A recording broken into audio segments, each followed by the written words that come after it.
राम बुरे और कृष्ण अच्छे क्यों? आखिर ऐसा क्या हुआ पिछले 30-40 सालों के अंदर कि लोग राम से ज़्यादा कनेक्ट नहीं होते हैं, और राम सिर्फ मंदिरों तक सीमित रह चुके हैं, लेकिन कृष्ण से लोग ज़्यादा कनेक्ट हो पाते हैं अपने निजी जीवन में। वो एक अलग बात है जब राम के नाम पे राजनीति करने के लिए जय श्री राम के नारे लगा दिए जाते हैं, वो एक अलग मैटर है। बट अगर हम पर्सनल लाइफ की बात करें, निजी जीवन की बात करें, तो हर एक व्यक्ति राम से इतना कनेक्ट हो ही नहीं पा रहा है जितना कृष्ण से कनेक्ट होता है, और यही उसकी समस्या, उसके जीवन में दुखों का सबसे बड़ा कारण है। अब ऐसा क्यों है, आज के सेशन में बात करते हैं डिटेल के अंदर।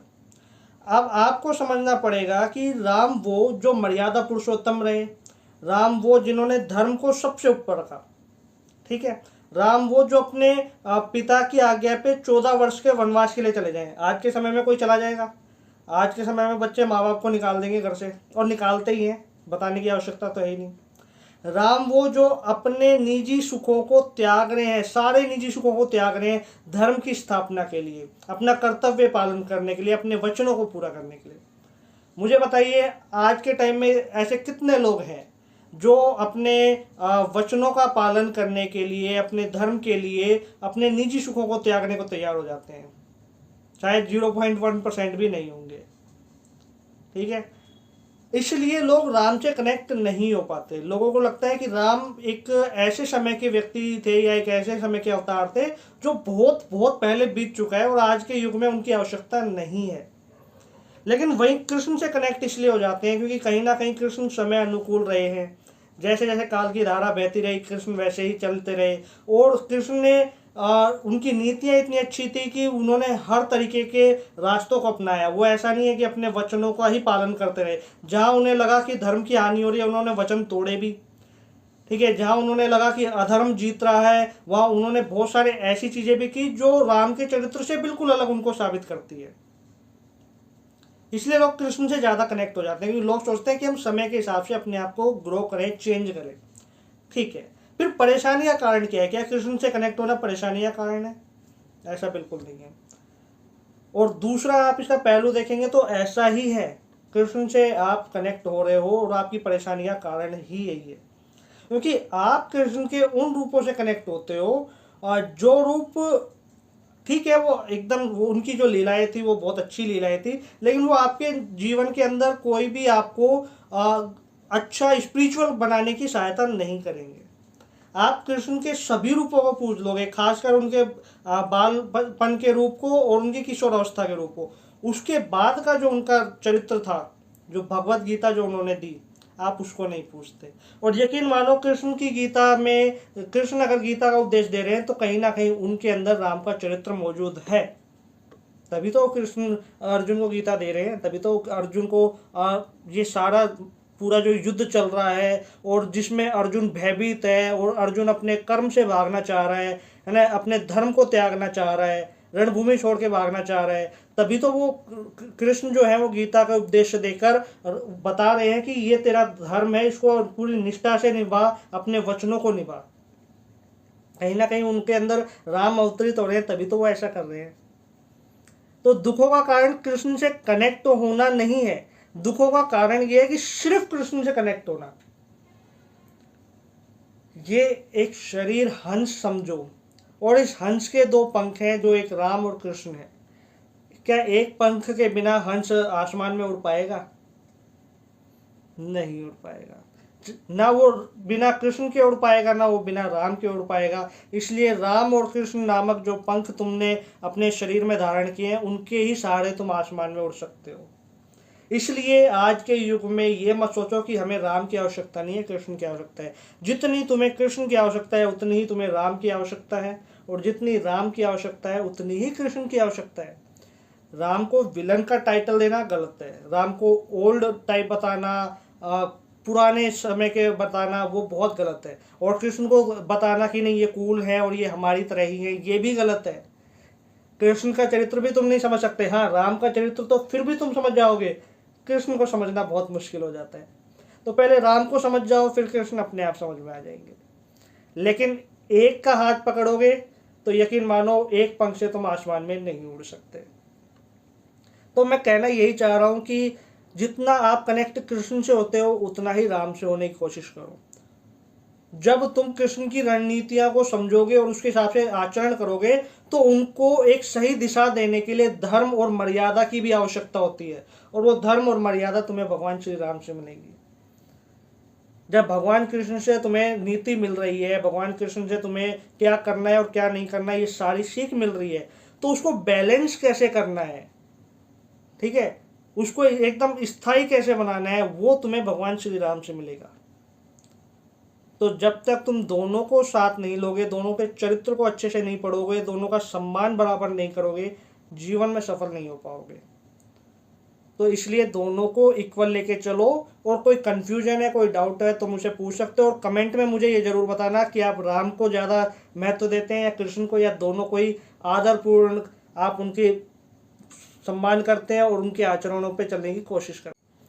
अब मैं बात कर लेता हूँ कि गीता इतनी महत्वपूर्ण क्यों रखती है सबके जीवन में। आखिर ऐसा क्या कारण है कि भगवत गीता को इतना ज़्यादा महत्व दिया जाता है।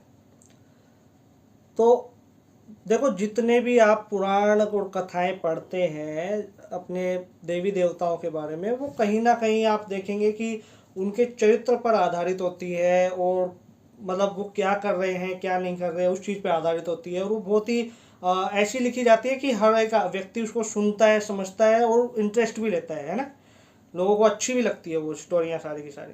लेकिन गीता एक ऐसा मात्र ग्रंथ है जो रणभूमि के अंदर सुनाया जा रहा है, जहाँ पे एक व्यक्ति है जिसके सामने उसी के रिश्तेदार खड़े हैं, उसका दादा खड़ा है, उसका भाई खड़ा है, उसका मामा खड़ा है, उसका चाचा ताऊ खड़े हैं, है ना, वो सारे के सारे रिश्तेदार खड़े हैं जिनको उसका वध करना है। जो व्यक्ति खड़ा है, जो अर्जुन खड़ा है, अर्जुन को उन सभी को मारना है।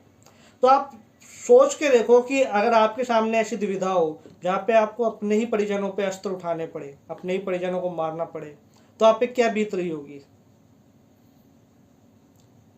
आप इमेजिन भी नहीं कर पाओगे कि आप उन सबका वध कर सको, और केवल इसलिए कि धर्म की स्थापना हो सके। आज के टाइम में तो लोग बोलेंगे भाड़ में जाए धर्म, हमारे जो रिलेटिव हैं हम उनको नहीं मार सकते, है ना। लेकिन कृष्ण जब उसको गीता का उपदेश दे रहे हैं तो बता ही ये रहे हैं कि जिन्हें तुम मार रहे हैं ना, वो न जाने कितनी बार मर चुके हैं और कितनी बार जन्म ले चुके हैं, और तू भी कोई पहली बार जन्म नहीं लिया है, तू भी पहले कितनी बार मर चुका है और कितनी बार तूने जन्म लिया है। तो किसका शोक कर रहा है और किसके लिए धर्म का त्याग कर रहा है, किसके लिए इस जो यूनिवर्स का बैलेंस बिगाड़ रहा है। धर्म की स्थापना के लिए यदि तेरे परिजनों को तुझे मारना भी पड़े तो वो अधर्म नहीं है, वो धर्म ही है। कब तक अपने कर्मों से भागेगा, कब तक अपने कर्मों से भागता रहेगा, कहाँ तक भागेगा। ये सारा ज्ञान कृष्ण उसको दे रहे हैं गीता के माध्यम से, पूरा समझा रहे हैं उपदेश। और अर्जुन भी एक ऐसा नहीं है कि हाँ हाँ वो रटने वाले जो बच्चे होते हैं आज के टाइम में उनकी तरह रट नहीं रहे, उसके मन में जो जो जिज्ञासा उत्पन्न हो रही है वो वही क्वेश्चन कर रहा है, वो हर सवाल पूछ रहा है जो उसके मन में उत्पन्न हो रहे हैं। और कृष्ण भी उसको एकदम ऐसे प्रैक्टिकल वो जवाब दे रहे हैं कि किस तरीके से उसको समझ में आ जाए। कृष्ण भी उसको ऐसे नहीं है कि खाली रटा रहे हैं कि हाँ भैया इसमें ये लिखा था, इसमें ये, उसको उदाहरण भी दे रहे हैं, उसको हर चीज़ का अनुभव भी करा रहे हैं। फिर जब अर्जुन विचलित हो जा रहा है तो उसको अपना विराट रूप भी दिखा रहे हैं।